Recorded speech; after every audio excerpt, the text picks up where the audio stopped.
good evening, everyone, and welcome to Brookline Booksmith's author event series. My name is Alex Schaffner, and I'm the events director here at the store. And on behalf of all of us, I want to say thank you for joining us tonight to celebrate Tits on the Moon with Dessa and the band.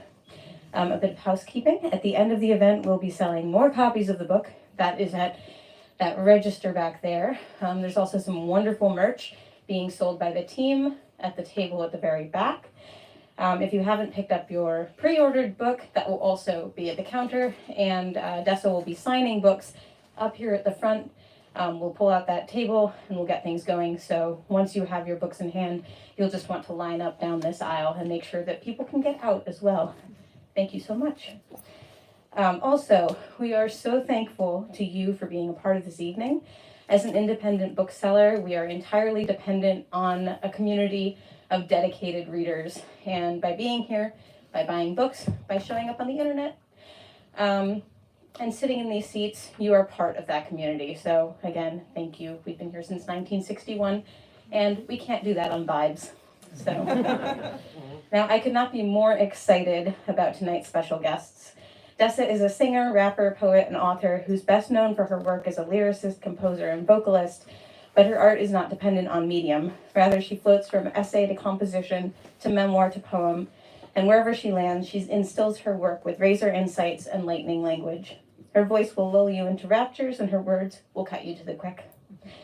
She's a brilliant excavator of the human condition, an artist of rhythm and depth and the unforgettable, and her band is also amazing. So I'm so glad that they're here as well tonight. I personally have put many of their songs on many of my playlists, and I personally have walked home from work on a long day, only buoyed by the sounds of their music. Tits on the Moon is a collection of Dessa's performance poems, something we're very, very lucky to be able to offer you. We're so glad to have the opportunity to share this space for performance and conversation, to hear the words that will carry home at the end of the night. Without further ado, Dessa.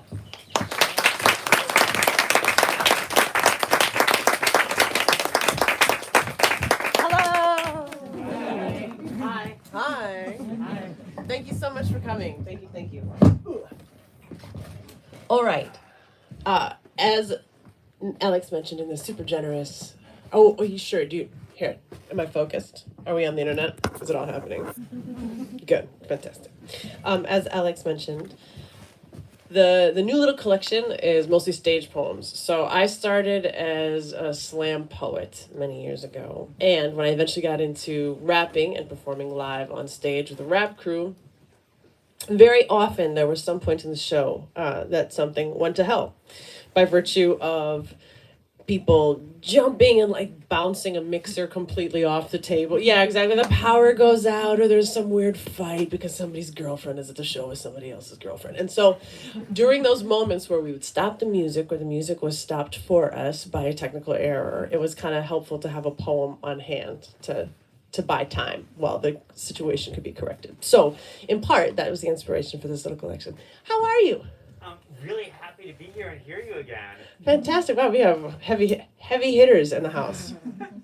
How terrifying. I'm from the Dessa was like the star of the Twin Cities Book Festival a few years ago, months ago, weeks ago. What time even is it? It's so good. Hi. Weeks ago. This is, I'm going to do it without it. Can we hear me okay? Yeah, I know the answer to that question. This is a poem, the titular poem, called Tits on the Moon. The moon's gravity is only 1/6 of ours. My tits would be awesome there. Taking a bath on Earth, breasts float. The liver lifts off the kidney. The small of the back arches up and off the bottom of the tub, curling like an instep. And very quickly the body forgets everything it knows about gravity and burden bearing. It's a house cat who is whisked through the legs of a visitor, out the screen door, into the night, and even before she's off the block, she loses all recollection of what her life has been. The food dish in the afternoon, the name you call her, the collar around her neck, whose tag may now as well be blank. There are 2 ways to end a bath. In movies, women step out of the tub and into a plush towel, often reflected in a steamed mirror in deference to the censors. I prefer to pull the plug and let it drain around me. The organs settle heavy on each other. The breasts flatten down against the ribs. Hair clings to everything it can, and the body is re-yoked to itself. The posture that was appropriate for floating looks limp and broken now. The steaming human form on the bottom of the tub looks like it might have fallen there. The porcelain crater a product of the impact. Or maybe it was dropped there from the jaws of the house cat. Out all night, play hunting. Whatever you get when you take a bath, the bath takes back. And those 5/6 are yours to carry. It's time to clap now.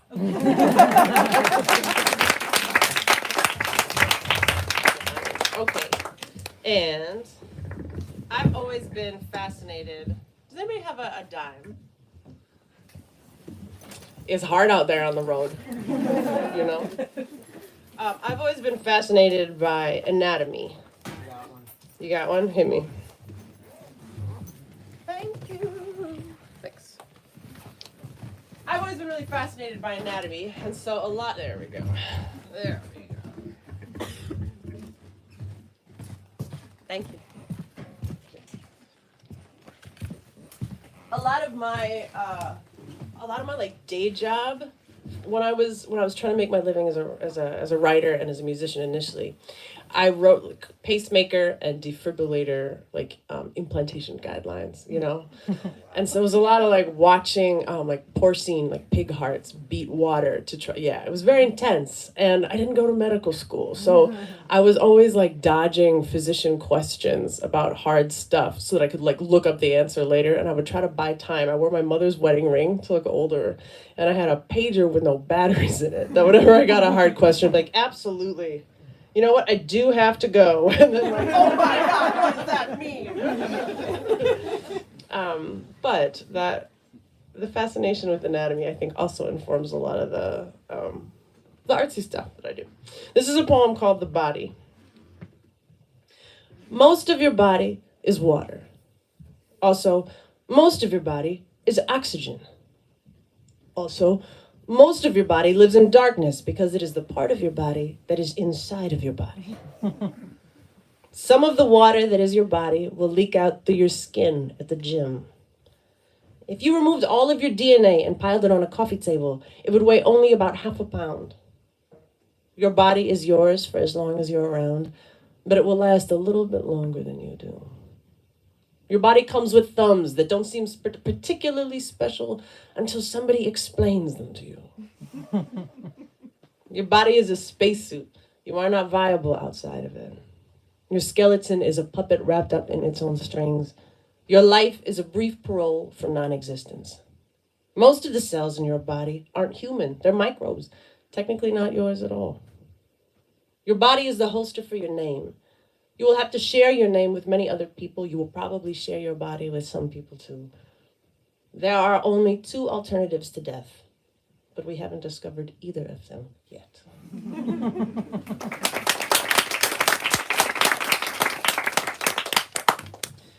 When I found out that there was a genre or a subgenre or maybe a sub-subgenre called prose poetry, I thought that was really rad.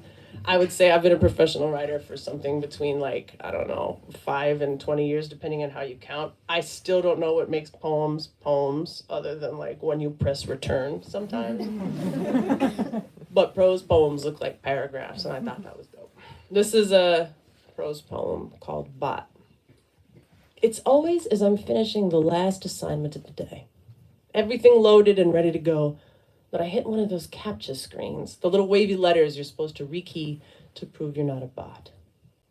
And no matter how I squint, I've never been able to decipher those things, which makes me want to smash my computer into pieces small enough to load into the blender and puree. I can speed read, I can multitask, I don't take breaks, I am laser focused and fast as fuck. The one damn thing I cannot do is CAPTCHA, because only humans can do those. I allow myself 20 seconds of total rage, then X out of the window I've been working in and start again from the beginning. I've got 40,000 email addresses to hit tonight, twice as many in the morning. My cursor pulses like a 2-chambered heart, and I settle in for the next decade of all-nighters.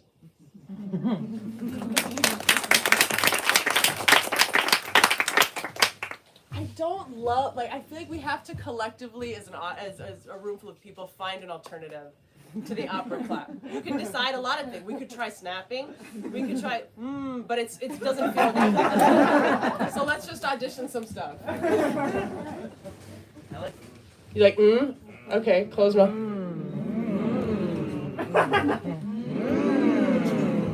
What does that mean? Yeah. Will you please help me welcome my bandmates to stage?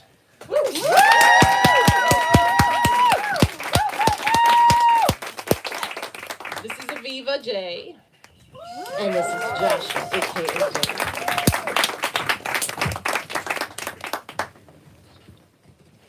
For those of you who haven't been to a rap show, this is what they're like.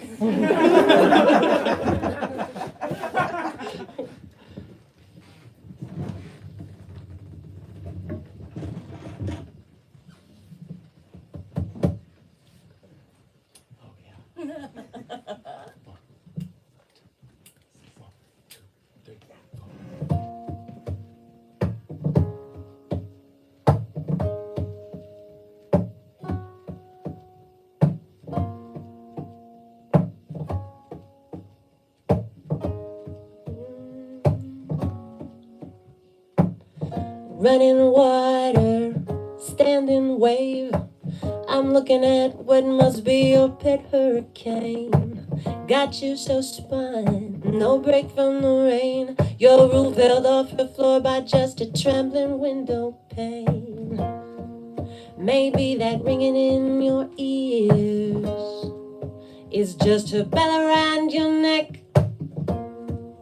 And with a smoke ring on her finger, she goes and signals for the check.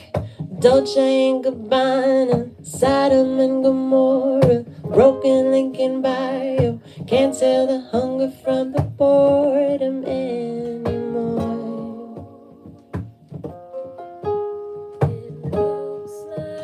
It looks like she loved you to pieces.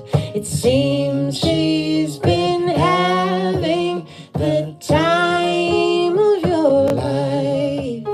It looks like she loved you to pieces, but time is on nobody's side.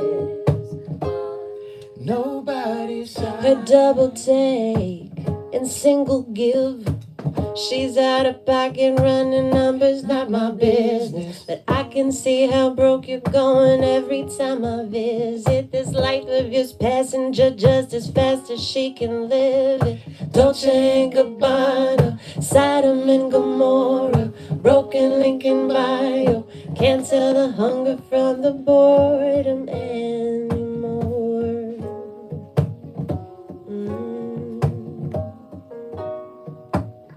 Can't save your youth for later, so take all that you can carry, and time is on nobody's side. But it looks like she loved you to pieces. It seems she's been having the time of your life. It looks like she loved you to pieces, but time is on nobody's side. It's not too late till you see it is. Kingdoms come, kingdoms go. You don't have to be brave to lift your face to this. I'll be your yes. It's not too late till you see it is. Those kingdoms come, kingdoms go. You don't have to be brave to lift your face to this.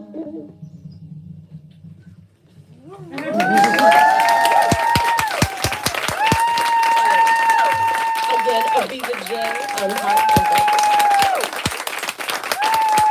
Joshua on a lectern that he found in the storage room.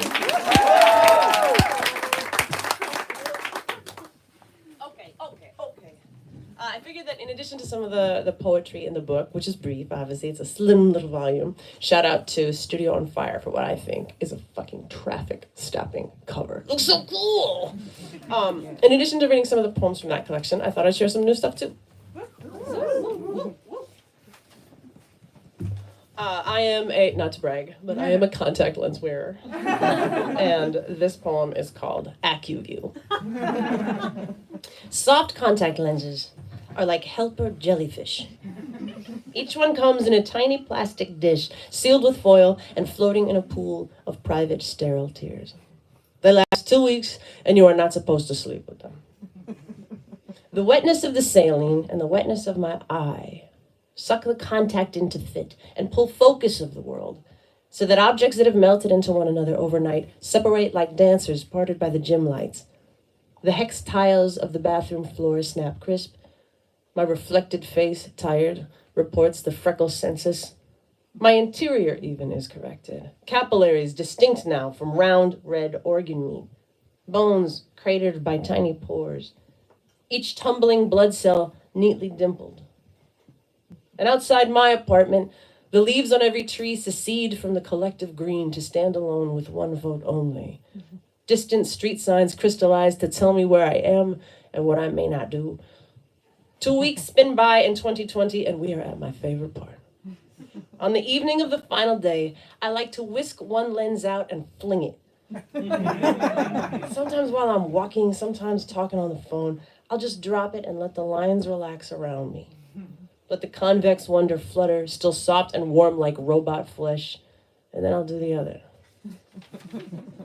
And in the morning, my right eye gets the new one first. I stage the small thing on a fingertip, like the petal of a flower that was not approved for manufacture, made of the gel in which the universe was prototyped, before it was infused with substance and with color, before there was enough to see to make seeing worth the trouble. I lean in and absorb it like cocaine off a key. And I stand there, half corrected, one eye in each world. Now it's time to load the left, amniotic, barely blue, a thin-shaved slip of sky. It clings, then settles into place between the iris and the lid, between myself and me.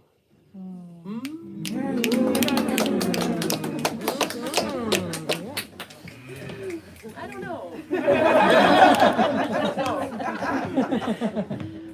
This is called How to Make the Fishes. This is part of a series that is a secular reimagining of the book of Genesis. How to make the fishes. Start with a solid block. How to make the fishes. Start with a solid block of flesh, chilled. Set aside half a cup of mercury, a quarter pound of slivered bone, extra virgin olive oil, and a ballpoint pen. Preheat the oven to 45 degrees. Bring mercury and pen to a boil. Lie down on linoleum, stirring occasionally. Add salt and ash to taste. Set aside, uncovered. Left on the counter for a lunar month, the fishes will make themselves. They will talk incessantly at first, but should go dumb by the third day. They must be taught to breathe water, must unlearn multiplication and astronomy, must be prevented from singing, unionizing, but they cannot be kept from cursive. They'll swim it as if guided by a single stylus, and lifted from the tub, a lone fish will still flex and bend with all the others, and if you fold him in your hands by force, the rest will jackknife in the water until he is let to spring fast and flat again. For all our other feats of husbandry, no one can design the fish who will not swim out his complaints longhand at being made.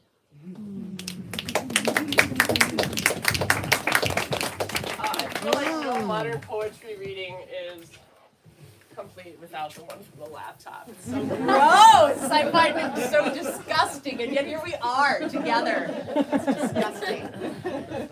Ew. Okay, the laptop's dead. You dodged that bullet this close. This close. Okay, here's another one from... How long have I been alive? If you can hold a Cheerio between your index finger and your thumb in what is commonly called the pincer's grasp, you are at least 9 months old. If you can recognize a pun, you are probably at least 6. If your kneecaps have transitioned completely from cartilage to bone, you're at least 10. If you can still detect a tone at 17,400 hertz, you're probably still beneath 18 years old. If you are pregnant, or think you might be pregnant, you are old enough to know that love and fear travel tandem. If you are not quite as tall as you once were, you are probably over 40 and older than you would like to be. If you can see the floating towers in the distance, brought into automatic focus by the silicate disc whirring at what used to be your eye, then I am long dead, and you are older than I can imagine.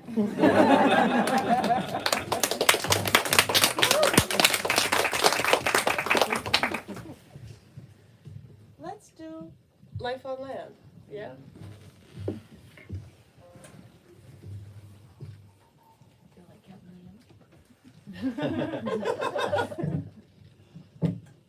One, two, 3, 4.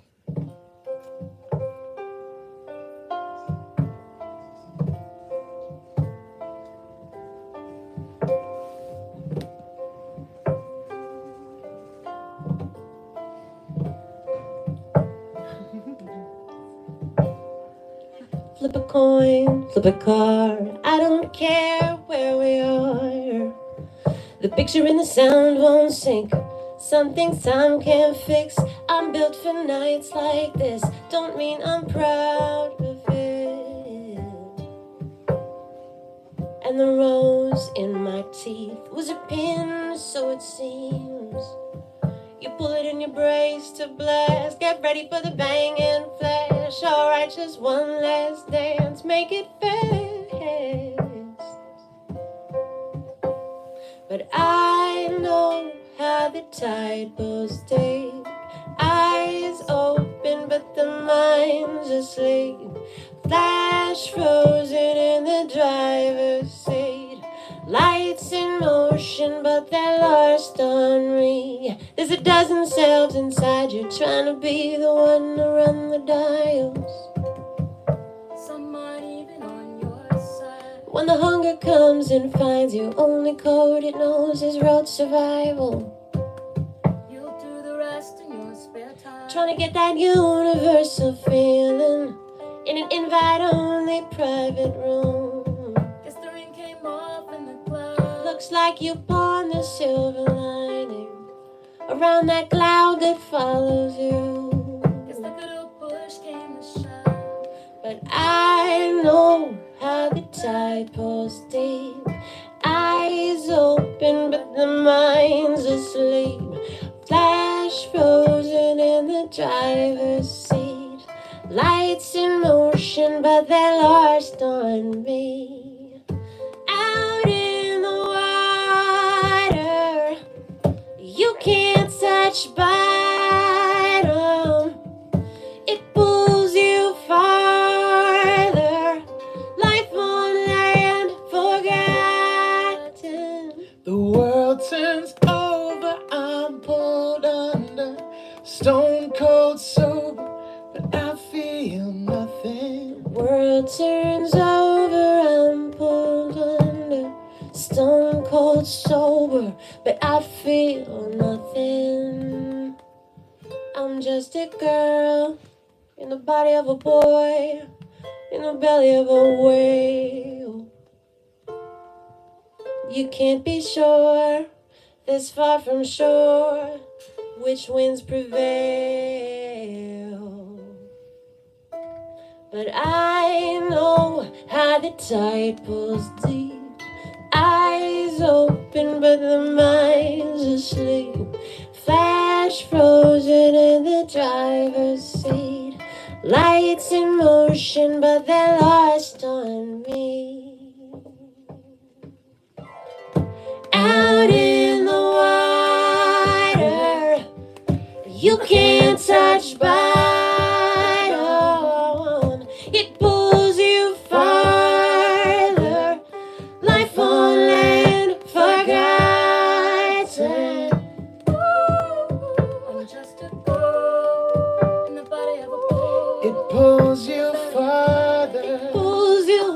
world turns over, I'm pulled under. Stone cold sober, but I feel nothing. Flip a coin, flip a car, I don't care where we are.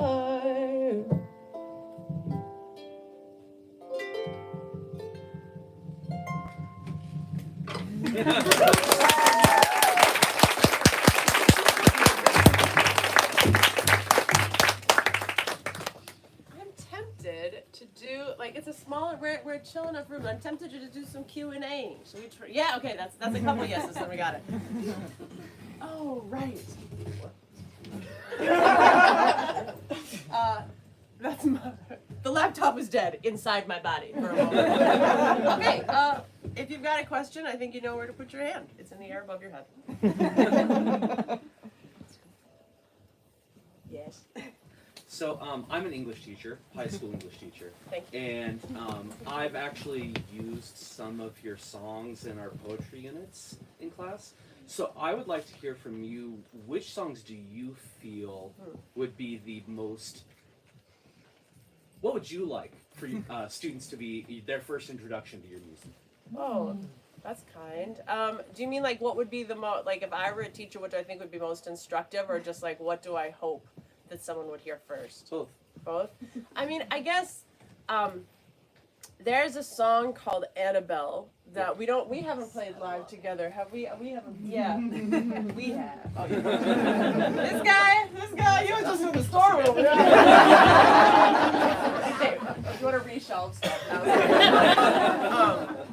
But that song for me, as far as like lyric writing, you know, that was a like wrestling a bear down. Like I had so many versions of it, and I at one point made like a flow chart that was like, if this 4-bar, then bridge. If not this 4-bar, like go back to go, you know. And that one, when it was done though, I was like, okay, all these words are right. And that's not always how you end up with a song, you know what I mean? I was like, all of these are exactly right. So for writing-y stuff, that one is a point of pride for me. And then, yeah, I guess I'm always flattered when someone takes the time to like visit stuff from the opposite ends of the spectrum. So like a really rap joint, you know, in addition to like this thing, which is sort of like a what would you call mental health crisis as song. Yeah. Ballad joint, so. There was one over here too, yeah. Yeah, less about poetry, but just all the artistic endeavors you do in general. I love the album with the orchestra. Do you think you would ever, I'm sure that was like a gigantic effort, a lot of uncertainties. Do you think you would ever do something like that again, or do you have other tricks up your sleeves of different, similar? Hope, yeah, so actually I've got 2 shows in 2023 on the books with the Minnesota Orchestra. They were kind enough to...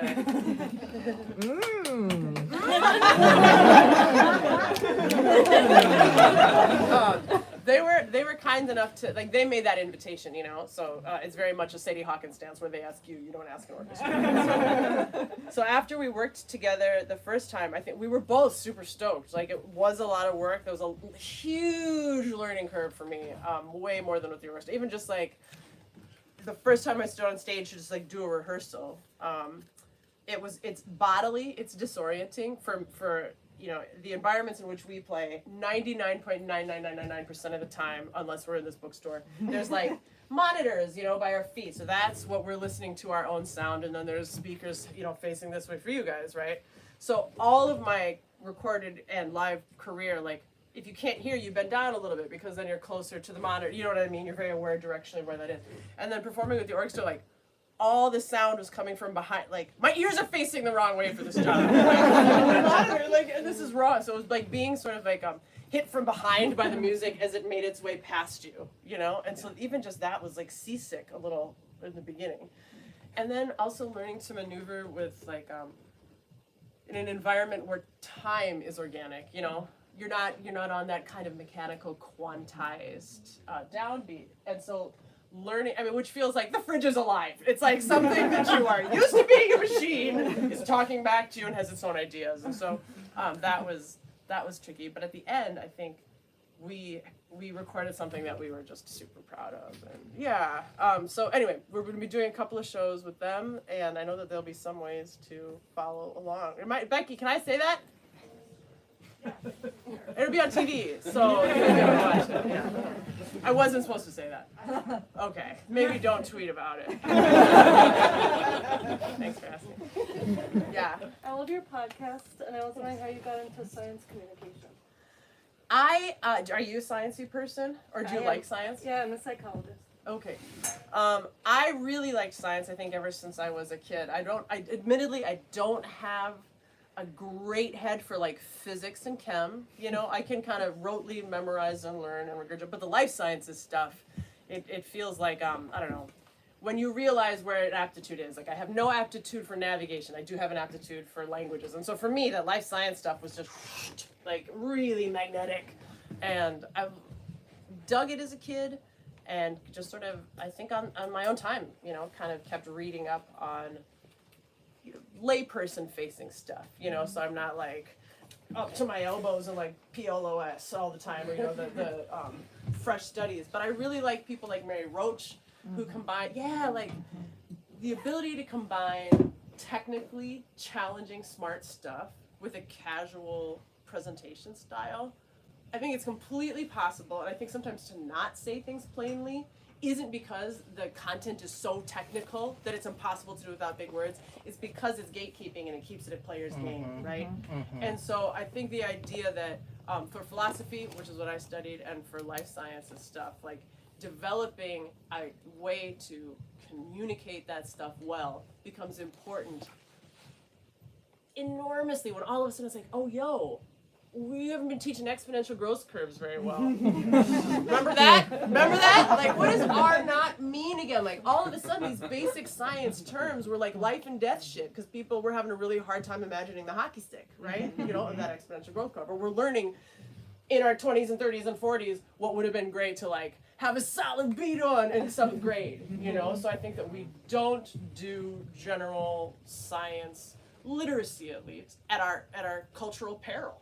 You know, and so I'd like to be a part of communicating that well, even when the content is tricky, you know, and in a way that like at the grocery store, it makes me want to like flip over the rack, light the place on fire, and scream. But it's like, you know, another Cosmo thing, like, is red wine healthy or not? Like, new study says, guess you can't tell, science is crazy, you know? And, it just makes me want to rip out all their hair and then just like shove it down the mouth of whoever wrote that. But I think that talking about the way that new studies work as a contributing piece of like one of the metaphors that I like was like, you've got a destroyer, and this destroyer represents essentially the best of our abilities, scientific consensus. Its course will change as we learn new things and the world changes and our methods of investigating the world become more sophisticated. That every new study is a spitball on one side of the bow that just gently nudges that course correction. Whereas we treat it, right, as if every new study has upended the entire scientific process and we must reevaluate the last, 10 years of the way that we've been living our lives. So, Thank you. Thank you. Yelling. I like yelling. Yeah, first, a deep thank you, because your music has kept me very good company for like 10, 11 years. Thanks. And like listening back throughout your like record history, there's so much more humor and silliness and playfulness that comes out in the songs. I'm sure that was there all the way through, but like it's really there. Like listening to Shrimp, I was like, I'm just like in this joy and in this silliness with you. And I'm curious if your writing process has changed like over those years as that kind of different form and silliness and playfulness comes through. Yeah. I would say that I think in some way it does just come with for me, it did just come with a facility of craft, in that off stage, I think I am kind of goofy, and I've always been that way. And so a lot of times if I was hanging out with somebody who maybe like knew the songs a little bit, and then we were getting to know one another personally, I'd be like, oh, what the fuck, you know what I mean? I thought you were just gonna be goth girl 100% of the time. But I think that part of the trick is that we do culturally have this sort of siloed impression that like things that are smart can't be funny and things that are funny can't be smart, right?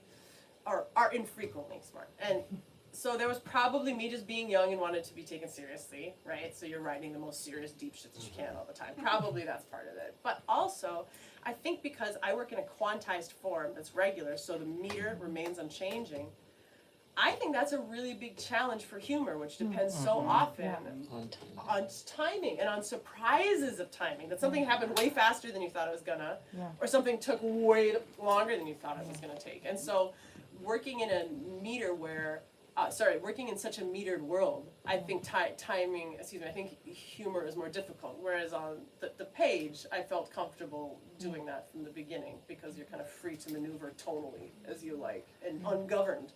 You know, and also like if you've got a beat that evokes a certain emotional impression, like you don't have enough energy usually as the lyricist to like turn that on a dime unless you've also got a chord change and stuff like that. And so as a lyricist primarily, like I didn't quite have the horsepower to like make those shifts fast. Yeah. Yeah. How did Kai Rizdal get you to write a song about Janet Yellen? As a general rule, I do whatever the hell Kai Rizdal does. I am such a fan. Like I think he's got. I don't even. I don't have a Roth IRA large enough to warrant the amount of time I spend listening to Marketplace Money. I think he has some of the best voice in radio. I think he's a super interesting. This is now just like a Kai Rizdal fan appreciation. Does anybody know Kai? But I had been on his show as a guest, and it was actually in their kind of producer meeting, so it didn't have anything to do with me. It wasn't my idea, and it wasn't Kai's idea. It was one of their producers was like, you know, it'd be funny now that Janet Yellen has been nominated for her position. What for the Secretary of Treasury? What if we did a gag that kind of rhymed with this thing that Lin-Manuel had done, right? For Hamilton. So like, could we get Lynn, you know? Like, no, you can't get Lynn. Absolutely not. But I'm like the poor man. And I am answering the phone! So he asked us to do it, and we put something together quick. Also, credit due to Laserbeak and Eddie Thompson with whom I recorded that. But it was a lot of fun. And so for me, it was also like a deep dive into like financial policy slang. You know, like gleaning message boards to figure out like how these folks talk to one another when we're not around, you know. Yeah. These some very long words fit very neatly. Thank you. Anybody else? Yeah. So I'm also a Minnesota girl. So how much do you feel like sort of the area that you grew up formed like who you are as like an artist or a musician or all of that? Yeah. Formed you as you? You know, I always said, could you hear the question? Okay. The question was essentially, fellow Minnesotan, how much did growing up there affect the kind of worldview or artistic output? I always have kind of a hard time answering that because I'm not sure how different I'd be if that variable was changed. Like I don't have the counterfactual to compare it to, you know? But I would say that the things that feel very likely to me as having had major influence would be I got a killer education in a public school. We fund public schools imperfectly in Minnesota, but a lot better than they do in a lot of states in the country, right? So the ability to do that was a big deal and it informed me for sure. Montessori, if anybody else learns by yelling. But, I would say that Minnesota also does kind of have a tallest poppy vibe that I don't dig. You know, that meaning don't think too highly of your own ambition. Like ambition is a complicated thing in the universe, right? I know that I walked by a little pocket copy of Macbeth on the way to stage, but I don't think that ambition, when it's uncoupled from avarice, or you know what I mean, is in and of itself a vice. And I think that dreaming big and saying out loud that you're trying to do something that you might not be able to do, in fact, we don't know yet empirically, I don't think that in and of itself is anything, to be honest, but mostly praiseworthy as long as you're not stepping on other people trying to make your dream happen. And so I do think that there is sort of like a, you know what I mean? The like Lutheran church basement week coffee vibe is part of that culture. As is though this really like strong literary tradition, you know, really supports the arts. We're one of the few states, maybe the only one, that like really takes a big chunk of our state income tax and immediately reinvests it. Oh, Bex. Sorry, sales tax. Sales, thanks. I could feel Becky fact checking. If you ever happen to say something and you feel like this, immediately turn to Becky and she'll tell you, you know what I mean? Ask her, she knows. Forgive me, sales tax, we really support the arts in a big way. And I didn't know that that wasn't true until, at other places until I left. In two ways that like I think a lot of times, even if you see somebody cute at a bookstore, one of the things that you might say when you go up to them and say, hey, do you want to hang out sometime? Is like, do you want to grab a show? It's part of the social culture. And that's not true. You know, that question might be more like, do you want to go to a movie? Or do you want to go grab a cup of coffee? Like, going to a show is a thing that you would do as a kind of elemental social outing.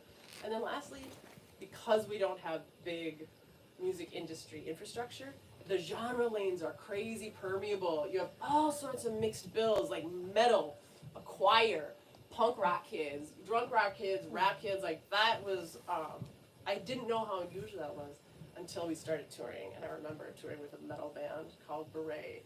And it was like, you better duck. Because there was beer, full cans of beer like coming at us, you know. It's like, oh, they don't do this here. So I think in some ways I say it with respect, that naivete to industry standard practices makes it a really fertile ground in some ways. One or two more? Yeah.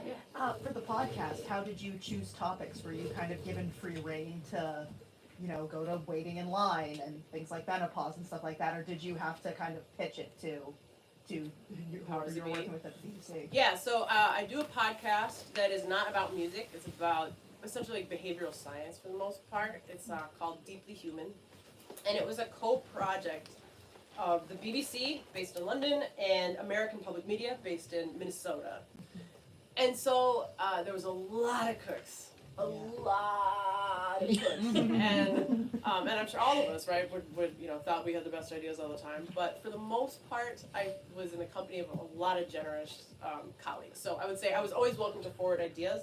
And sometimes they get picked, sometimes they wouldn't, and if they didn't, I would try to go back and like present it like it was new. So what do we think about Waiting in Line? Like we've said no twice. It's very good. But for the most part, yeah, I think everybody we had so many ideas that the 12 or whatever that we ended up with each season, everybody was stoked on. Like we had a surplus of ideas, so we could afford to land the ones that were kind of universally enthusiastic. Thanks, Preston. You did, I think, a radio drama at some point in 21 or whatever. Wow. Yeah, I know. I stumbled across it, but I was like, this is fucking amazing. Dude, thanks. But I'm wondering, how did that come about? And like, what, just because you're, you know, as I think everyone here knows, your creative capabilities are so broad and wide. So that, I'm wondering, like, what was that like as a challenge, and what was the inspiration for it? Yeah, I'm just gonna, this is driving, I know it's driving my friend Joshua crazy because he can hear every time I step, and I can hear him thinking about it. Loud. It's deafening thoughts. From Joshua. I got a call that was kind of out of the blue from a woman who was also initially a Minnesota native, but was running a theater company in England called 45 North, and they were trying to find ways to like keep creatives working during this. Right, well, you know what it was. And so she was like, our stages are dark. We don't know when we're going to be producing stuff again. We've started like an audio play series. Would you have any interest in doing it? I was like, absolutely.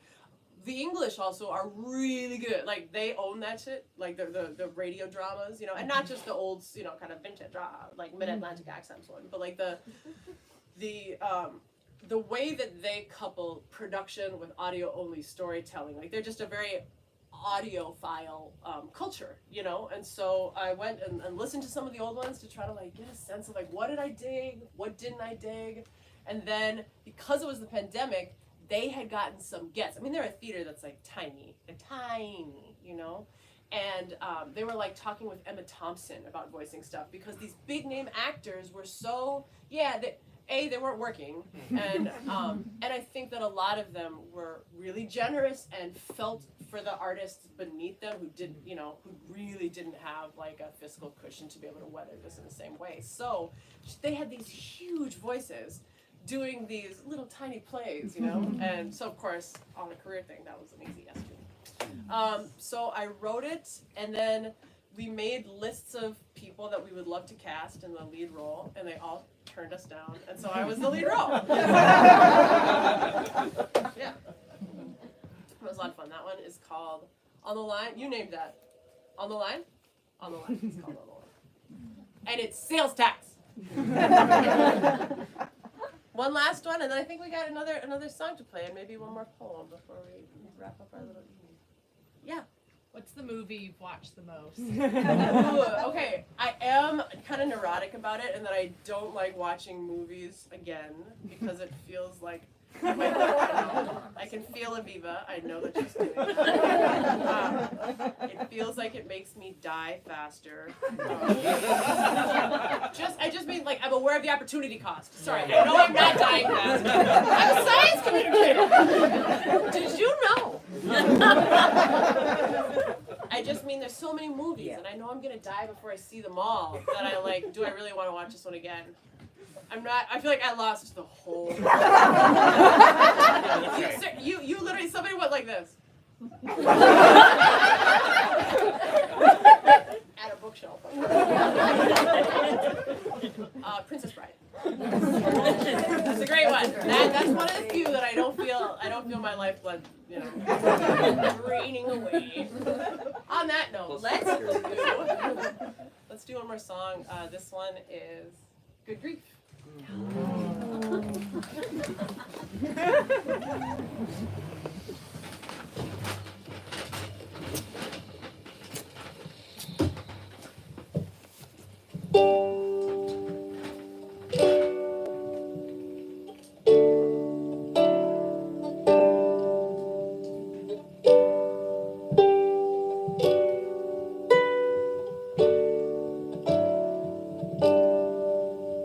Got snow in my pocket, went down again head first. Lace drill bits to my point shoes, pirouette through the hardwood to pay dirt. Night falls, day breaks. Time is a funny kind of violence, and I'm trying to keep in mind it can't leave you the way it finds you. Good grief, I've heard people say it. What a phrase, what a state to be in. I don't know where they go to get that feeling. Good grief, my knees say clean that much for praying. Do my own stunts and my own saving, but there's something I miss, something I've been. They say there's good grief. How can you tell it from the bad? Maybe it's only in the facts. Good grief's the one that's in your past. They say there's good grief. How can you tell it from the bad? Maybe it's only in the facts. Good grief's the one that's in your past. This time my best wasn't good enough. Well, fuck, usually it is. And the air got a little tough. Took off the fuselage and engine and both wings. But I'm ready to work for this. Just show me what to dig. I'm ready to hurt for this. I know exactly what this is. Good grief. I want that good grief. The one that heals me. That leaves me clarified by fire when I'm burned clean. Tempered by light and heat.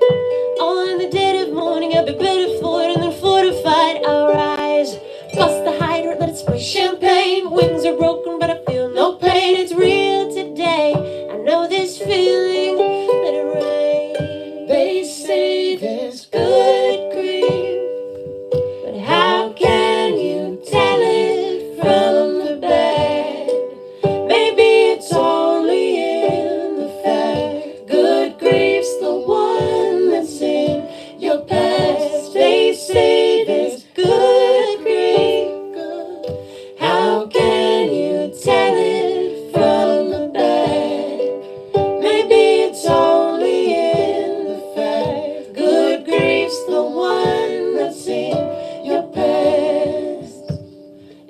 secrets don't like to be kept on mine. Jumped over the fence, I guess.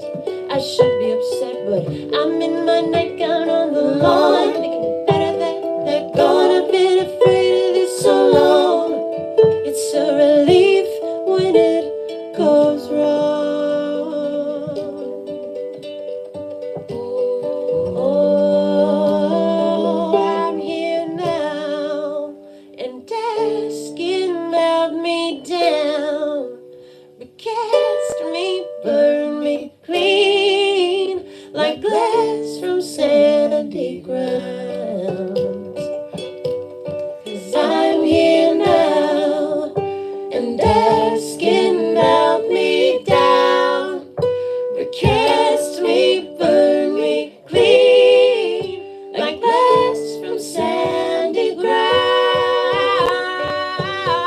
Now I'm here now, Baby, it's and just asking melt me down, Baby, it's recast just me, burn me down, Baby, and it's just asking melt me down. They say there's good grief. How can you tell it from the bad? Maybe it's only in the fact. Good grief's the one that's in, the one that's in the past.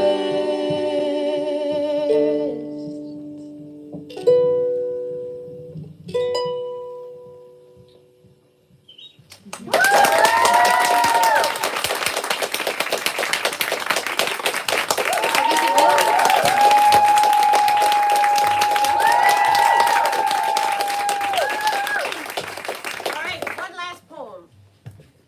This poem is called How to Stage Dive. Pay attention to your posture while singing and practicing guitar. High school is a good time to start. At your first open mic, speak and sing more slowly than feels natural. Time moves differently up there, and it always will. Accept every performance that you are offered. When you get a plain envelope with some cash in it, pay a little tax anyway. The humblest shows in coffee shops or rec centers will be the most important of your career because the shy kid in the back grows up to work for Warner. Arrive on time, even if the headliner is late.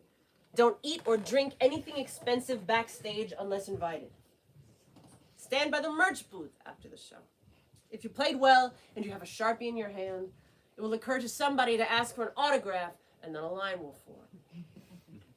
Carry reserves of aspirin, allergy medicine, and hot sauce. This habit will double your value to the touring party. No one is named Hey Sound Man. Do not trash the green room. Little clubs are owned by the same people who own big clubs, and you will need to come back to Omaha someday. Hire people that you trust. Keyboard can be learned. Character cannot.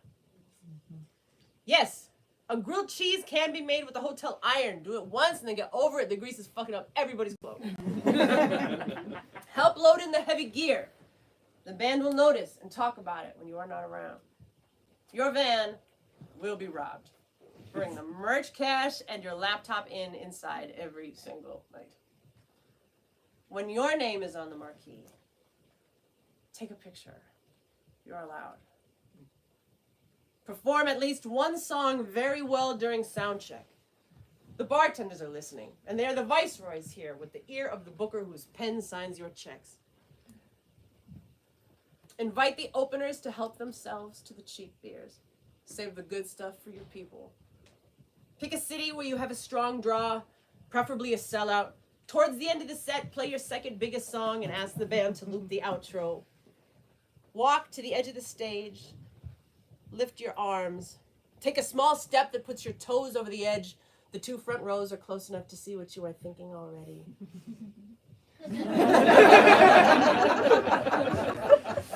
Rock back twice in time with the music to prime them, and then jump.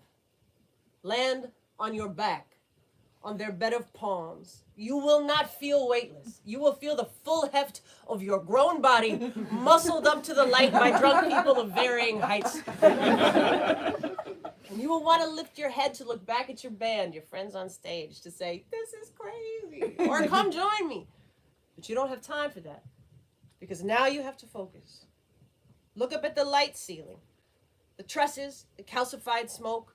Feel the fingers curl around your ankles. Listen to the voices below coordinating your safe passage.